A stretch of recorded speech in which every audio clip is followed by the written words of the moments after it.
everyone to the Experience Comcast. I am your host, Brigett Buis, and today I am joined by Charlotte Harley and Liz Doonan. So, welcome in, ladies. Hi. It's so good to have you here today. So Charlotte is a registered nurse with a background in wound care, also a homeschooling mom with a passion for food and nutrition and healthy living. And Liz is also a homeschooling mom with a extensive background in gardening and teaching, specifically teaching food, and even had a business where they were selling the produce that they had raised. So I'm really excited to dive in and talk to you ladies today. Go ahead and tell us a little bit more about yourselves, ladies, and how you got to the point where you are today, where you're teaching others how to cook healthy foods and how easy it can be. I'm Charlotte. So I've been a nurse for about 21 years. Did not start out with any interest I was a nutrition major for a short time and realized that I wanted to do nursing. Um, really just a slow, gradual process over the last 20 years. I started running about 11 years ago. And I think that led me down a path of just trying to fuel my body healthier and learning how to do that. And so that in turn just opened an entire world, kind of like full circle moment. I'm a homeschool mom, but I still work in the hospital 1 day a week. And so I see chronic disease every time I go to work. I'm So sure. just, yeah, realizing how food was playing into that, but that our current medical system is not necessarily teaching that to patients. Right. They're not necessarily teaching that chronic disease is reversible. And so I think my heart just kind of just changed, like for the actual, my actual profession. I became really more interested in preventative care. How can I talk to patients about preventing things? And so that's difficult to do in a hospital setting. Yes.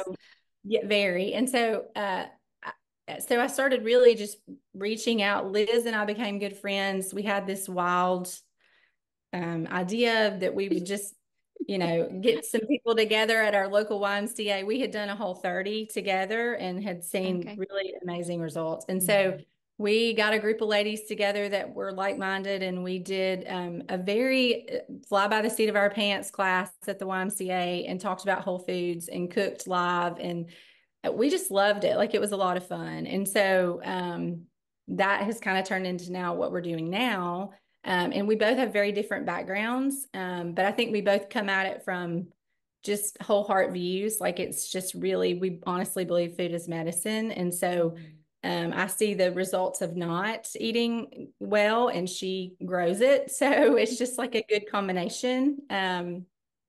So yeah, that's kind of where I came from. And my experience in doing the whole 30 was amazing. And so I was able to really feel that for myself and understand that just because we're aging, we don't have to feel bad. Yeah, Right. we're kind of told that that's normal. Like, oh, you're 40, like your joints are going to hurt. Oh, now you're, a little older, your blood pressure probably is just going to be high. And so we've normalized that a lot. And so it's exciting to tell patients, like, you don't have to be on this medicine. You don't have to, you don't have to hurt. You don't have to wake up and hurt. Food really can change these things. And so partnering with a local farm with Taylor has just given us an opportunity. It's just like it's a full circle thing for both of us, I think. Yeah. So And I definitely see that full circle, how you started out in nutrition and went to nursing. And it's like you've kind of come back to that, but yeah, integrated the two. That's awesome. I love it. yeah.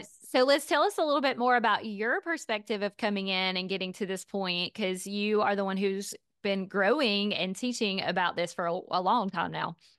Oh, thank you.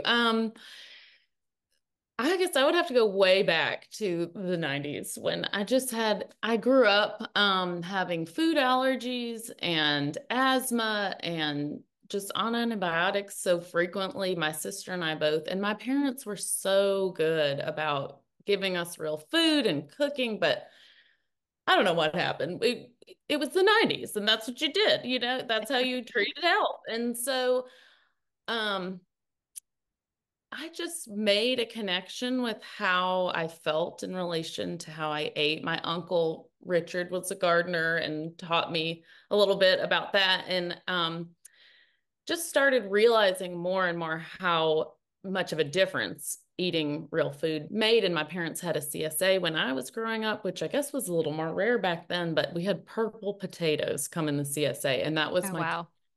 first impression of like, whoa, this is different than what you get at the store. But it was just exciting. And I got like fascinated with the whole world. And then in college, dove into studying agriculture and nutrition, majored in agriculture, or agroecology was the name of the major. And then nutrition as a minor, which ended up going pretty well hand in hand. Just with that, you just can't get higher quality nutrition than locally grown food that isn't shipped from another country, grown by different standards than are legal here. And it's just the vibrance of, for, I don't know what that word is, vibrancy of the food is just so, it's incomparable. Taylor's food that we get to cook, it is such a privilege to present this gorgeous food. And she does like most of the real work behind, we just cook it, you know, but like just bright green okra and huge, beautiful tomatoes and squash and peaches and blueberries. And people get to go out on her farm and pick their own blueberries, which is such a tactile engagement for people to then, from being out on the farm with Taylor, taking this tour of her gardens and fruit trees and everything, and then to come into the kitchen with Charlotte and I to experience how to prepare that. And this is something my husband and I noticed when we were at the Pepper Place forever in Birmingham, that a lot of people just didn't know what to do with the food, you know, and that's why it wasn't selling. And also the cost difference between, you know, Walmart and Costco and farmers market prices are, they're hugely different because they're representing different expenses to the producers. Like local farms are pulling the weight of their, you have to charge what you have to charge to make money on it. Whereas food at Walmart and Costco is subsidized to the point to where it should be almost free by the time it gets there. So because taxpayers have already paid the subsidies that make it possible for that food to get there. So it's really a mismatch and unfair to compare the value of what you get at a farmer's market, which is a totally different item. Like okra from Taylor's farm versus the plastic wrapped styrofoam subsidized stuff that you get at the store. There's no comparison. So we're just so thankful for the chance to present this information to people who need it, because people are suffering for lack of knowledge of how to prepare these medicinal foods, as Charlotte's saying. So that's awesome. That was a long tangent. Thank you. Yeah. No, I like, so I'm hungry. I want to go pick the food from the farm now. I mean, you've already got me hooked. I'm like, okay, can we walk out now? And then to think like, so with my taxes, I've already paid for this food at the grocery store, which is still not cheap by any means. It's going up and I'm paying for it again. So it's just like, oh my goodness, all the things that I could think of right now. But it can be very stressful when you think about that, especially with food prices rising, and then they're not very healthy because they have been shipped in from who knows where and set for however long.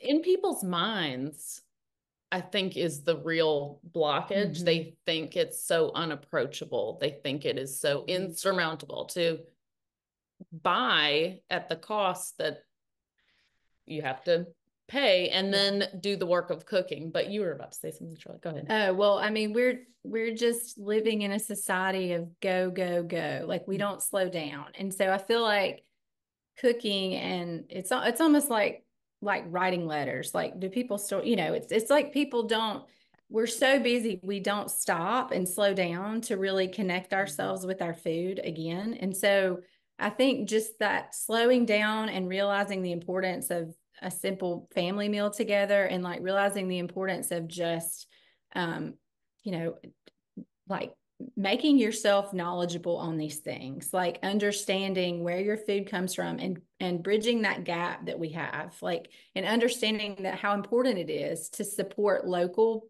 farmers. I mean, I think the medical system from a medical standpoint wants us to be a little bit confused, and live in fear. And so we just, consume a lot of quick foods, a lot of things because we don't want to slow down, and take time to actually cook meals. And that's harming us horribly as a society. And so I think you just have to make it a priority first. Like, it has to be a priority, just like you would make, we homeschool, we have to make priority to actually do school with our children. So it just has to be made a priority. It's that simple. And that's not always easy. But we're just simple homeschool moms, like, that work part-time. And so we don't have a huge budget either, like, to spend on food. But Liz has a really good quote that she was told that, if you don't spend it on the food, you're going to spend it in the hospital, like on your medical bills. And so I see that every day. And so there's a lot of, we love covering just practical tips with moms on like how to do these things. Like, I think you have to familiarize yourself with brands. You kind of have to learn how to read food labels. I know that when I did a Whole30, I was amazed at, like, the hidden ingredients in food, like, that I had just not even thought about before. And so mindset is huge. Don't think about what you have to eliminate. Just think about what you get to have. Yes. I think we look at it as, restrict, but that's so negative. And you kind of have to look at it as, I get to have these things, and these are what God provides, and nourish my body well. And so it's just a mindset shift. It really is. Because two of my brothers-in-law are in advertising, and having just learned the little bit I have about how advertising works, I've just learned that our focus and our attention is super valuable. And the advertisers know that. But do we? Are we advertising deliberately the things that we want in our lives to ourselves, or are we just falling victim to every billboard and commercial and whatever we see online that's stealing our focus? There's a really interesting book that came out recently called Stolen Focus by Johan Hari. He's like a guy in the Netherlands who took a break from social media and phones and all that. But he talks about how our focus is being hijacked. And it's like, I have ADD and that means I have a limited amount of attention to spend, and I need to focus on things that are going to pay me back on, like, give a return on my attention. So that is how Charlotte and I are both podcast addicts, but that is like advertising deliberately to yourself about what is going to make a positive change in your life. And none of what is being so little of what's being advertised to it is actually beneficial to us. So that's something that is so fascinating to me, is the psychology behind the habits we choose to have. And it takes that educating yourself and re-educate. I have to constantly remind myself of why this is worth it, because Charlotte's right. You either pay for your health at the grocery store or the hospital, as a friend of ours said, and we need every bit of motivation to do that upfront payment. Absolutely. It takes that mindset shift, as Charlotte said.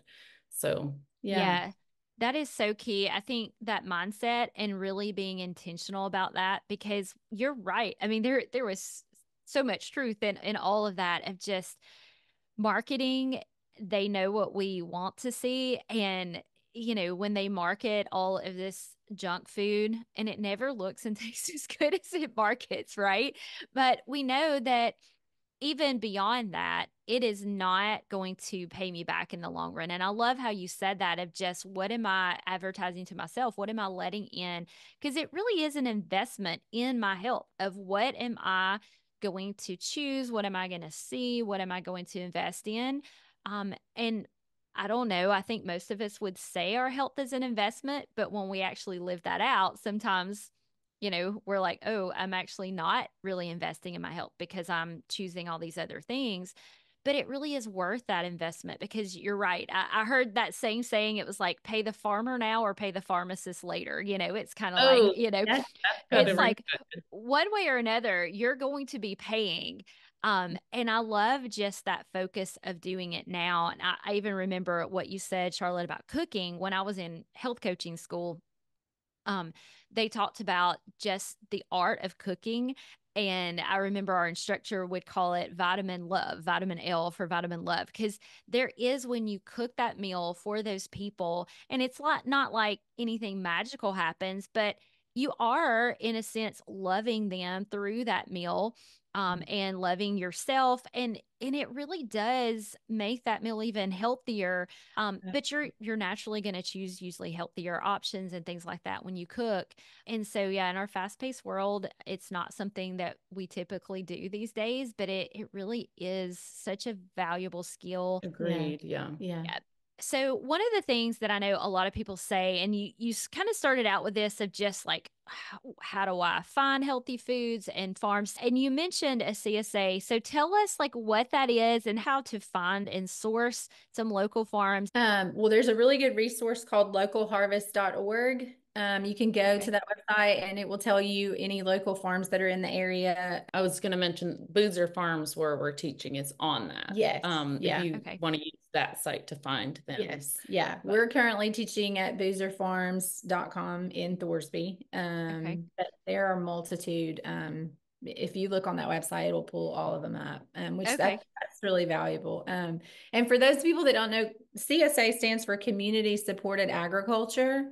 And so how it works is they sign up for a bi-weekly or a weekly produce box. They pay up front, and then they will have pickup locations. Taylor does pickup locations all around Birmingham. I think she delivers to all the YMCA's pretty much. And so, and other areas all over Birmingham. So you can choose your closest location and pick your box up bi-weekly or weekly, or if you live close by where we are, you can pick it up directly at the farm or a couple local places here in town. So, and there are a multitude of these, like when you pull up on that website, and just the beautiful thing that we're trying to do is just get people connected back to where their food comes from. A lot of I remember the first week we did this, it was funny. A guy came and he said, oh, it's just so refreshing to see all this produce just doesn't come from like a warehouse somewhere. And just to see it. I mean, and like we did a fun introduction one night where everybody said what their favorite vegetable was. And a lady said beets. And before she left, Taylor walked out to the farm and went and pulled up some beets and handed them to her. I mean, it's just that connection, with community. I was telling Liz yesterday, like we don't have a huge social media, like we're not big social media people. I got off Facebook when COVID hit with the intention of freeing up some time so I could further learn to cook whole foods and just like invest my time a little bit more wisely, because just like everybody else, I get caught up in just the scrolling, and it's so much time. And so that was a huge benefit for me to just take a rest from that and sit back and like learn, and just take a few years to really learn how to prepare food better and get creative with recipes. And that's been such a blessing. But there's a disconnect. People just aren't connected to where their food comes from. They're not connected to, how it gets from the farm to their plate, if it even comes from a farm. I think there's like 75% of the population, most of their diet comes from processed foods. And so we have a real heart to teach some cooking classes to kids on the farm, because I think it starts there. We were talking about that last night. Like our kids are being advertised to and marketed to, and they're being lied to. And so, and profited from. Yes. And they're sicker. I mean, just like everyone knows, I mean, we have chronic disease in children now. We did not have 50 years ago. Exactly. And so, I love Dr. Casey Means has a new book called Good Energy, and she kind of jokingly says it, but it's so true. Like giraffes don't have obesity. Like we're the only species that struggle with these chronic diseases. Hypertension. Yes. And so, and they are ever, life expectancy is going down. And so Yeah. it's just to get people on the farm and connect them back to what is whole food? Where is it grown? Why is it important? Mhm. And to do that in community, like we could make some Instagram reels probably and do this and send those out, and that would be great. But we wanted face-to-face like interaction. There's nothing that can replace that. Yeah. Yes. And I will say, tying into what Charlotte just said, especially about children being marketed to and taken advantage of with all these junk foods that they're eating. Though I think it's been 6 years I've been teaching cooking classes at the Y after school and summer camp. And I cannot tell you how many kids have come up to me after class and been like, I wish my mom cooked.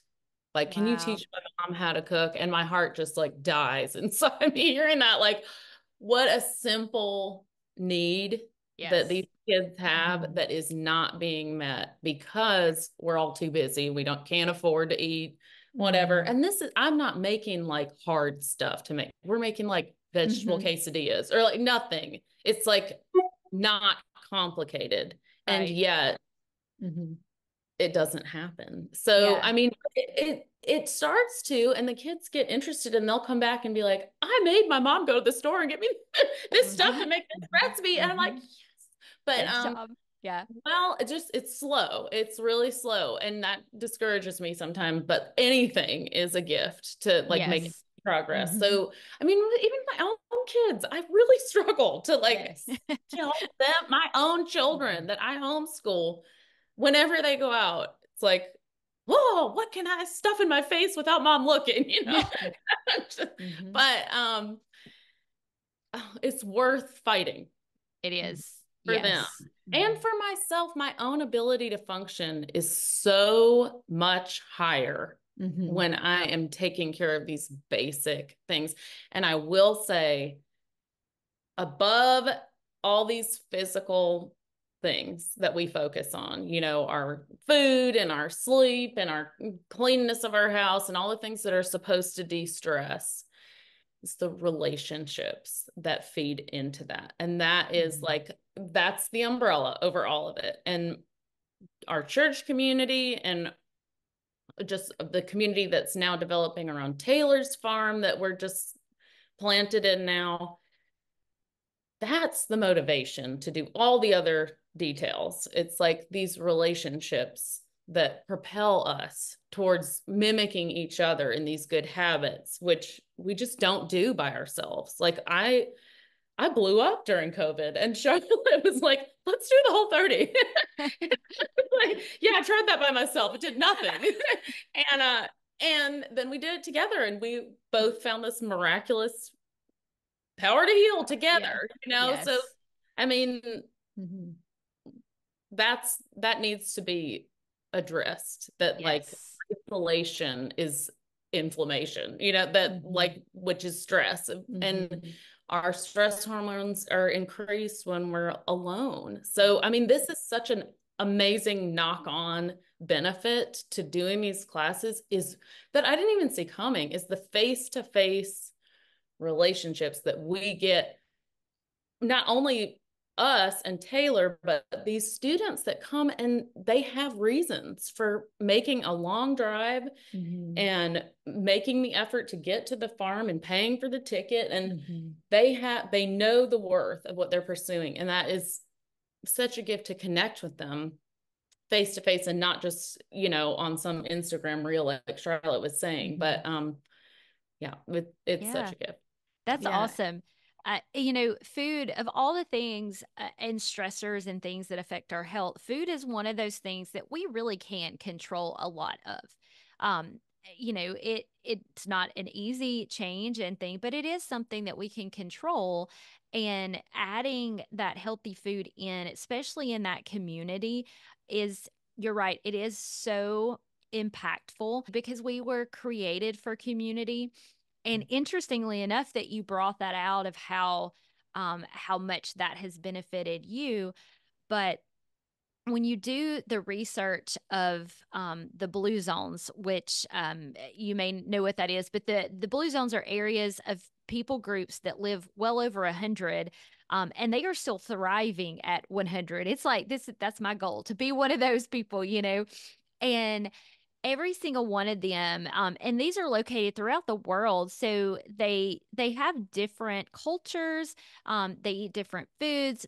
Obviously, most of them are way cleaner than the standard American diet. But when they try to see what do they all have in common, because even their food, though it's very clean, it is different. But the one thing that they do all have in common is they live in community, and Yeah. that is so huge.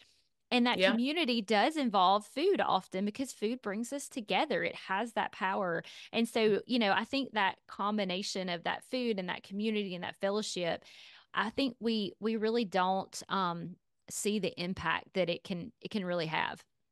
Yeah. Yeah, it's so true. Like, back to kids too. I don't know if you have teenagers, I Bridget, do. but I do. so Totally. so so it can be stressful because you raise your children, you want them to learn about whole foods, and you want them to eat clean, and then Right. they turn 16 and they get a car.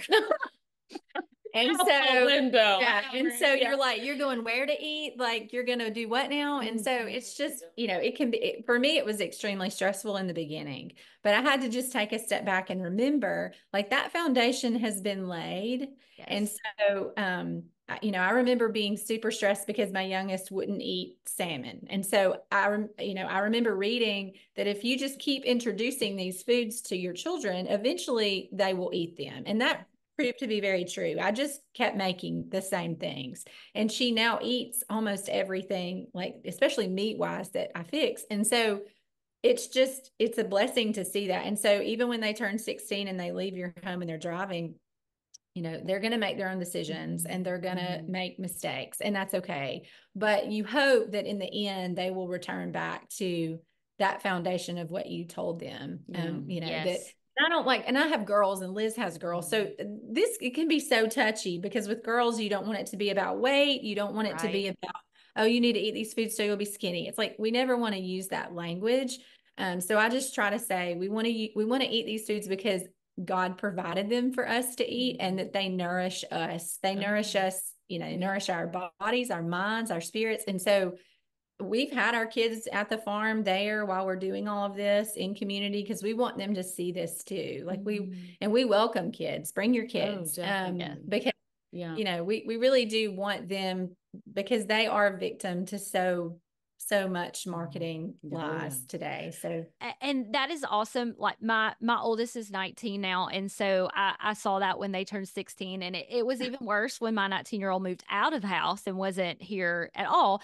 But one thing I've noticed, and I love how you put that, of just focusing on the health aspect and not weight and all that, because it's so much more about health than it is a weight thing. And we don't want to add that pressure onto our daughters or even our sons, because I mean they have enough stress and pressure. But one thing I've noticed is when my kids do go out and they eat whatever, they have come to realize, like, I don't really feel good when I eat it. And sometimes, yes, sometimes they still choose to eat things bad sometimes, but I have actually seen them, like, refrain from going after all the desserts and sweet things, because they're like, I'm not feeling real good. I don't need that. And so that has been a blessing to me, of like, it is not this, food Nazi mentality. It is a healthy, like, I'm Cause gonna and eat. effect. Yeah, if I go eat junk food, I know what I'm doing, and I may not feel good, and I can choose to do that, but I also know it's going to directly affect how I feel. And then they have often chosen the good things. So, I have a second to add on to what Charlotte said. Yeah. About one point I just feel like is so critical is kids get a sense of accomplishment when they cook, and especially for themselves. You can see that they're gaining confidence to do things in general when they have these small wins cooking. That's and awesome. like, there's like a shine that comes with it, like a facial expression, like, what did that, that you want them to have that, like, belief that they can. And that does transcend into other areas of life that I just think Yeah, that's A awesome. good exercise for them. All right, so let's transition and tell specifically what you are doing at Boozer Farm so people can know more if they do live in the area and maybe even come to some of these classes. Yes. So it's for now, it's on Tuesday nights. It starts at 5. And so it's in Thorsby. And so people come, and when they first get there, they are taken on a farm tour by Taylor Boozer, the owner of the farm. And so they get to tour the farm, and she's a wealth of knowledge. We've had multiple people say that was their favorite part. And so we're not hurt. Yeah, not at all. They're not hurt. Our feelings are not hurt. And so they tour the farm, they pick blueberries, and then they will come back to the barn where the kitchen is, and they will come in the kitchen for a short time, and we will just introduce each other, and they get to meet, and we talk about the food. We have that week's produce box there. And so because this was initially intended for CSA members, we try to cook what came in their box this past that week. Okay.